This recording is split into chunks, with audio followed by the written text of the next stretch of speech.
The Rams have traded up from 127 to 117 in the fourth round. So it's 127 and 190 for 117, Jake. 127 and 190. I like this because clearly they traded up for somebody they really value. So they're on the clock now, that means, technically. Because we know the Texans pick Who Woody Marks. who do you think this is? What do you think this could be, a running back, a receiver? I think this has to be offense. It could be a linebacker. There was a run on linebacker. Maybe there's a If this linebacker is, I could see this could be all right. Here's who I think it'll be. It'll be one of these guys. So the Rams move up. They move with the Colts. They give up 190 and 127, like you mentioned, move up 10 spots. I think it's a smart move. They have way too many picks, and not all these guys would make the roster.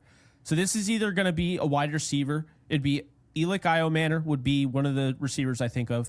Torrey Horton from Colorado State, right? I could also see Chris Paul Jr. I think Chris Paul That's my Jr. thought. would be a stellar pick. I could see Kobe Bryant from Kansas. There are quite a few. I mean, they have a really good. They have a really good bunch of guys here. I mean, Braden Swinson, if they want to, this could be Shador Sanders. I don't necessarily think it is, but that could be the No. play. Jalen Royals, Xavier Restrepo, Damian Yep. Martinez. I am thinking, so my gut kind of tells me Chris Paul Jr. I think Jalen Royals also makes a lot of sense. It might be a running back. I just don't think it's a running back looking at best available right here, but there was a run on running back. So maybe if there is a guy that they like, maybe I would like it to be probably a defensive player. I think at this point, although I do really like Jalen Royals. Um, Chris Paul Jr., Mondin. Yeah. Oh, it could be Smile Mondin as well. I had him in Yeah. my mock at 137. I mean, you're trading up 10 spots, which tells me that, We just saw running backs and linebackers go off the board. So yeah, so I don't know. The pick is in, guys. I genuinely I'm like, I don't know. It's running back Jarquez Hunter out of aha. Auburn. All right, so I had him in my second mock draft. My third and final one, I decided to go with Trevor Etienne. This makes a lot of sense. I'm a big fan of Jarquez Hunter. This is a guy that has some mass to him. He's going to break tackles. He can work in pass pro. He can work in as a pass catcher. When Woody Marks went off the board, I think they were like, all right, we got to go up and get our running back. And you know what? I think he complements Kyron really well because this is a guy who's really explosive. And I think he's going to add a home run hitting level that's not currently on this roster while also not taking away from who Kyron Williams is as a player. I think these two go hand in hand. I think stock down for Blake Corum because I think Jarquez Hunter is going to surpass Blake Corum on the depth chart. Yeah. I love this pick. Absolutely love this pick. This is a really good pick, and this is, I think, the type of running back that, so last year when they took Blake Corum in the third,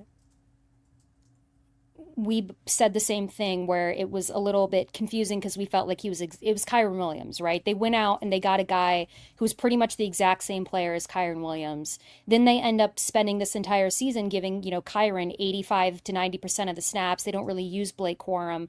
And I think now they say, okay, let's go get a running back that we feel like is more of a complement to Kyron. So I do think that Blake Might Corum, as well. Blake Corum's stock with this pick is probably down.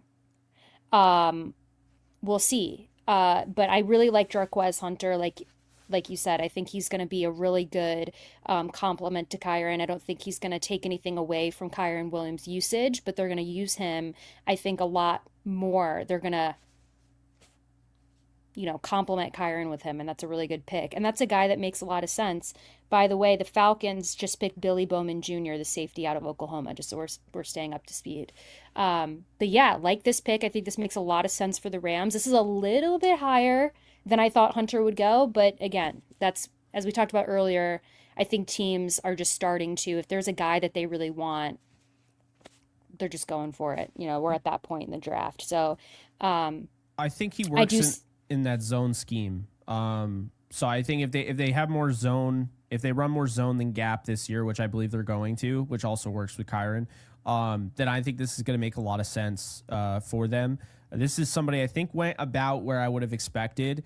And I think you just look at it, he's got great vision, the burst. I think he has a willingness to pass protect. He's going to have to get better in that area if he wants to stay on the field, of course.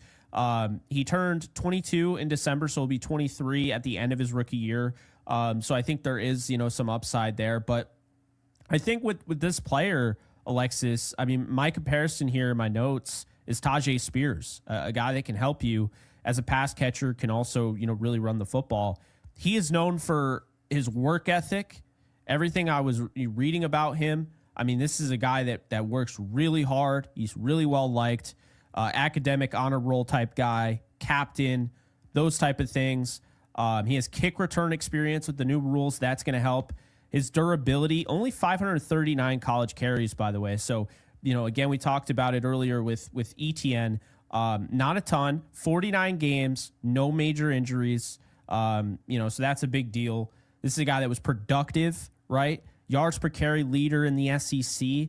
And I really like just how physical he is at that mass. He had a 4.4 speed, runs like that on film. He's able to power through arm tackles, really good yards after contact guy, forces guys, to miss tackles. I think the Rams got a banger here of a pick. I think this makes a lot of sense for them. I think he's a great fit. And again, I just think that, you're looking for a guy that is going to complement Kyron Williams. And I think what I like about this pick is that it's a 4th rounder. So it also doesn't really hurt the relationship with Kyron Williams either. Now, if I went linebacker, I would have 100% gone Chris Paul Jr. But yeah. I really, Les Snead gets a guy from his alma mater. I'm all for it. I love this pick, Alexis. I'm going to give this an A+. I like that they went up and traded for him. I like that they showed the actual, desire and, just that aggressiveness. You have your guy, go out and get him. And I've been saying that. Use some of that 6th round draft capital, trade up. I think they do it again. I think they'll be picking the 5th round. I think they're going to try and trade up